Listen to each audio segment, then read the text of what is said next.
Okay. आज हम बात करने वाले हैं अक्षय कुमार की हाल ही में रिलीज हुई फिल्म बच्चन पांडे के बारे में। बच्चन पांडे मूवी के बारे में बात करें तो ये साउथ इंडस्ट्री की एक सुपरहिट मूवी का रीमेक है। और जब एक ओरिजिनल स्टोरी और सुपरहिट मूवी को रीमेक में बनाया जाता है तो उस मूवी का क्या हाल होता है आप बच्चन पांडे देखकर पता लगा लेंगे। वैसे मैंने ये फिल्म देख ली है तो मुझे कहीं से भी नहीं लग रहा है कि अब ये फिल्म कहीं भी और किसी तरीके से भी कश्मीर फाइल्स को पीछे छोड़ पाएगी। Back to the Bachchan Pandey movie की रिव्यू की बात करते हैं तो इसे IMDb ने अपनी तरफ से 5.4 आउट ऑफ 10 दिया है, तो वहीं गूगल यूज़र के 65% लोगों ने लाइक किया है। फिलहाल ये रेटिंग्स ऊपर नीचे होती रहेंगी क्योंकि मूवी अभी नई है। सो फिल्म की लेंथ है लगभग 2.5 घंटे की, पर मैं कोशिश करूँगा कि छोटे से छोटे वीडियो में फिल्म को अच्छी तरीके से आप सभी को समझा सकूँ। So without wasting any more time video की स्टार्टिंग करते हैं। उससे पहले मेरी एक रिक्वेस्ट है कि आप सभी इस चैनल को सब्सक्राइब करें और वीडियो को लाइक करें। So let's roll the intro.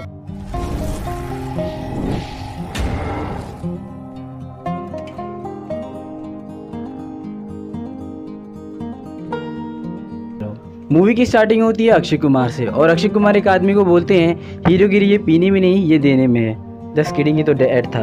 Actual film start होती है एक फिल्म सेट से जहाँ पे हम देखते हैं कृति सेनन यानी मायरा को, जो कि एक डायरेक्टर को असिस्ट कर रही होती है और वो अपने हिसाब से उस फिल्म को बनाती है।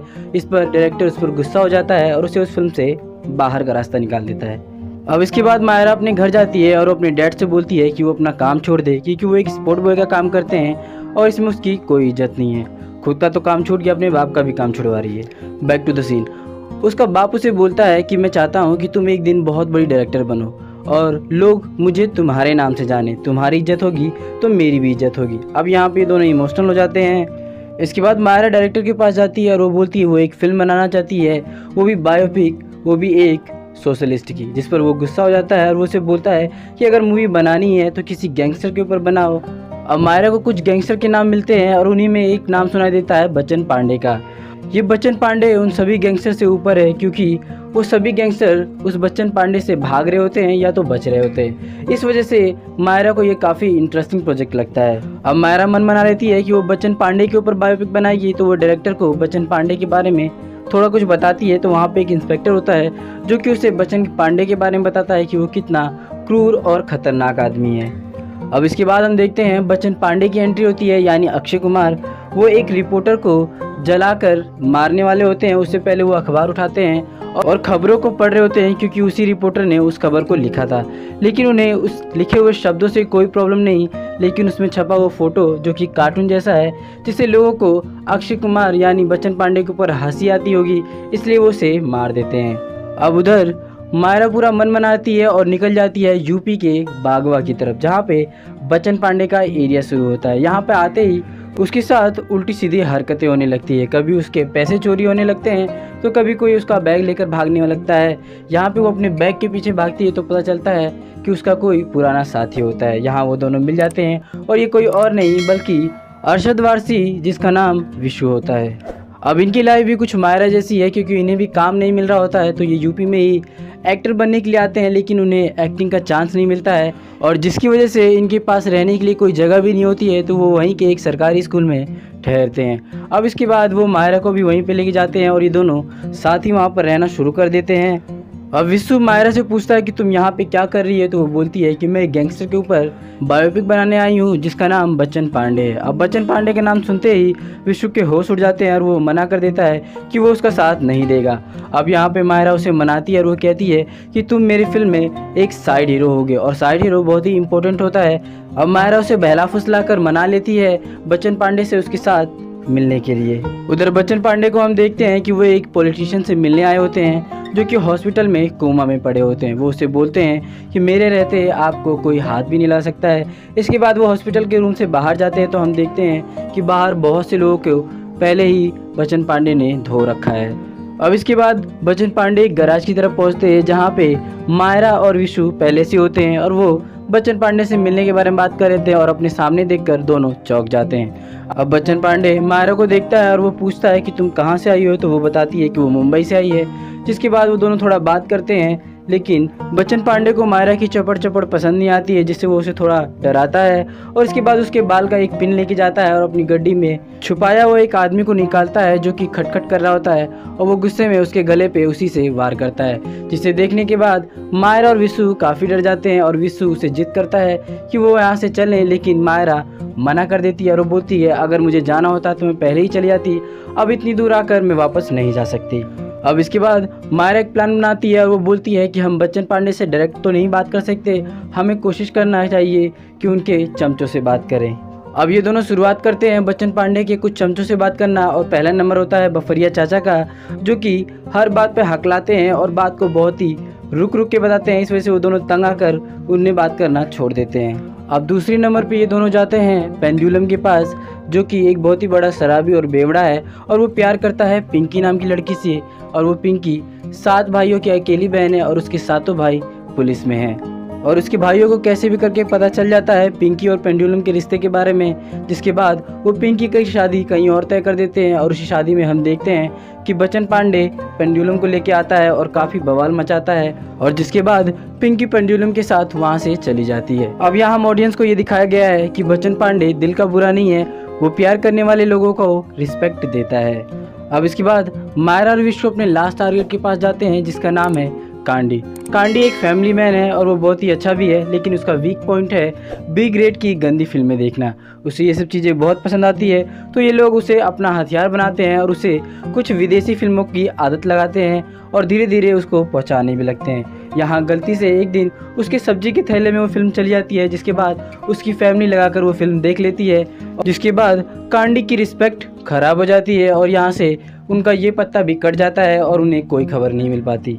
अब इसके बाद मायरा और विशु उनके गैंग के पीछे कभी न कभी अपनी बाइक से लगे रहते हैं, जिससे उनकी गैंग को शक हो जाता है और वो असलम को उनके पीछे लगा देते हैं और असलम उनके घर आकर पता करता है। यहाँ पे वो सभी असलम को हीरो बनाने का लालच दे देते हैं और वो बोलते हैं कि इसकी पर्सनालिटी बिल्कुल हीरो जैसी है और वो उसकी कुछ फ़ोटो खींचते हैं और उस फोटो को असलम के मोबाइल में देने के बहाने उसके फ़ोन में एक चिप डाल देती है, जिससे 1 किलोमीटर तक की उसे आवाज़ सुनाई दे सके।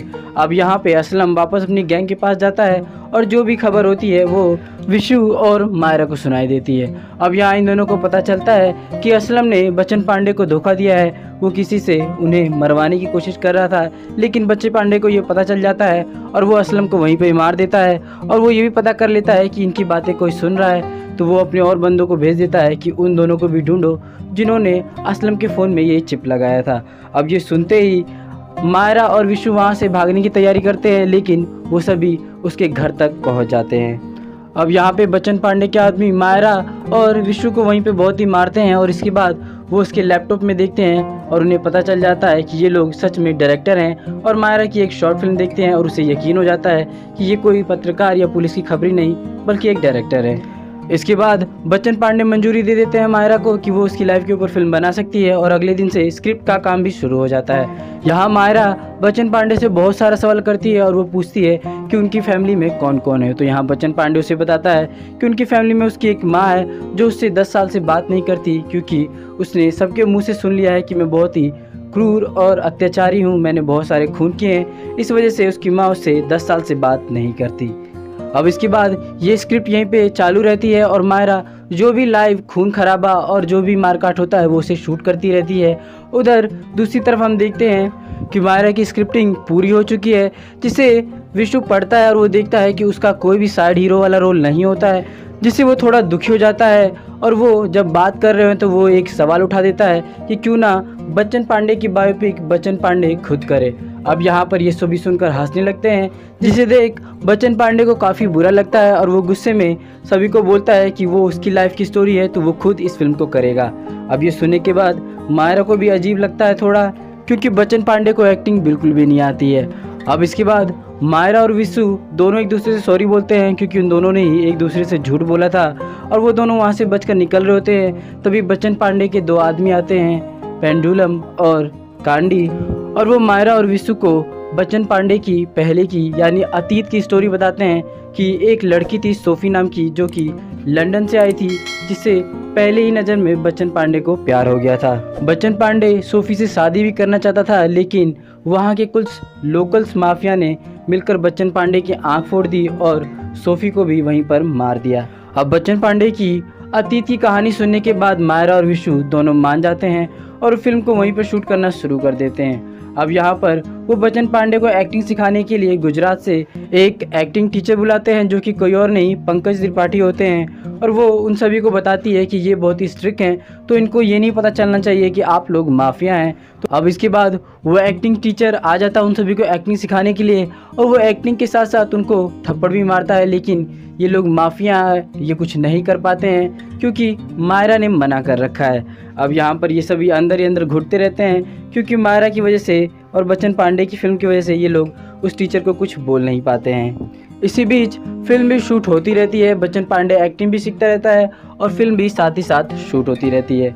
यहाँ पे एक सीन होता है जहाँ पे बच्चन पांडे को सोफिया के आगे कन्फेंस करना होता है कि वो उसे शादी करना चाहता है, जिसके लिए वो नहीं कर पाता है। तो वहाँ पे आती है कृति सेनन यानी मायरा, और यहाँ पे बच्चन पांडे अपनी लाइंस को स्टार्ट करता है बोलना, और यहाँ पे हम देखते हैं कि उन दोनों को धीरे धीरे प्यार भी होने लगता है। लेकिन यहाँ पे सीन खत्म होता है और वो वापस अपनी डायरेक्टर वाली सीट पे चली जाती है, और इसके बाद हम देखते हैं कि वो हर सीन को थोड़ा प्रेम और भाव से करवाती है, यानी जैसे बच्चन पांडे बुरा आदमी नहीं बल्कि एक अच्छा आदमी हो।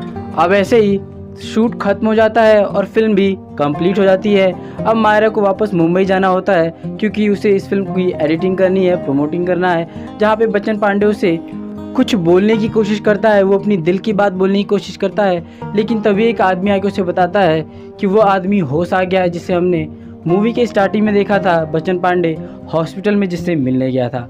अब यहाँ पे दौड़कर बच्चन पांडे उससे मिलने जाता है और उसे बताता है कि मैंने आपकी रक्षा की है, और वो आदमी भी काफ़ी खुश होता है। तभी अचानक अक्षय कुमार उसका गला पकड़ लेता है। अब यहाँ हमें पता चलता है कि बच्चन पांडे की गर्लफ्रेंड यानी सोफिया को किसी और ने नहीं, इसी पॉलिटिशियन ने मरवाया था, क्योंकि बच्चन पांडे उसके सारे इलीगल काम छोड़कर अपना घर बसाना चाहता था और ये बात उसे नामंजूर थी। अब इसके बाद बच्चन पांडे उसे कन्फेस करवाता है और वहीं पे उसे मार देता है। अब इसके बाद वो दिन आ जाता है जब फिल्म थिएटर में आ जाती है। यहाँ बच्चन पांडे अपनी फिल्म देखने के लिए थिएटर में जाते हैं और फिल्म का नाम स्टार्ट होता है भोला पांडे। भोला पांडे देखकर वो सभी चौंक जाते हैं क्योंकि फिल्म का नाम बच्चन पांडे रखना था। जिसके बाद वो फिल्म बोलते हैं नाम से क्या होता है, फिल्म में तो अक्षय कुमार यानी बच्चन पांडे ही होंगे। अब ये देखने के बाद ये सभी वो फिल्म को एंजॉय करते हैं, परंतु यहाँ पे हम देखते हैं वो फिल्म खतरनाक और क्रूर नहीं बल्कि बहुत ही कॉमेडी बनी होती है। बच्चन पांडे को बहुत ही फनी वे में दिखाया गया होता है, जिसे देखने के बाद बच्चन पांडे को काफ़ी गुस्सा आता है और वो वहाँ से चले जाते हैं क्योंकि थिएटर में सभी के अंदर बच्चन पांडे का डर खत्म हो जाता है, लोग उसे देखकर हंस रहे होते हैं। अब इसके बाद धीरे धीरे फिल्म सुपरहिट हो जाती है। उधर मायरा और विशु भी काफ़ी खुश होते हैं। अब यहाँ पे मायरा को पता चल जाता है कि बच्चन पांडे उसे ढूंढ रहा है, तो विशु और मायरा दोनों कोटा की तरफ निकलते हैं छुपने के लिए, परंतु रास्ते में ही बच्चन पांडे उन्हें पकड़ लेता है। अब इसके बाद बच्चन पांडे मायरा के ऊपर तेल डलवाता है उसे जलाने के लिए, और वो सिगरेट उसके ऊपर फेंकने वाला होता है। तो वो बताता है कि तुमने लोगों के अंदर मेरा डर खत्म कर दिया है, लोग मुझसे हंस रहे हैं। अब यहाँ हम ऑडियंस को फ्लैशबैक में कुछ दिखाया जाता है कि बच्चन पांडे की फिल्म रिलीज होने के बाद जो बच्ची उससे डरा करती थी वो उससे आज हाथ मिला रही है और उससे बातें कर रही हैं। अब ये देखने के बाद बच्चन पांडे का भी दिल बदल चुका है और वो अपने घर आता है तो देखता है कि उसकी माँ पहली बार यानी 10 साल बाद उसे बात करती है।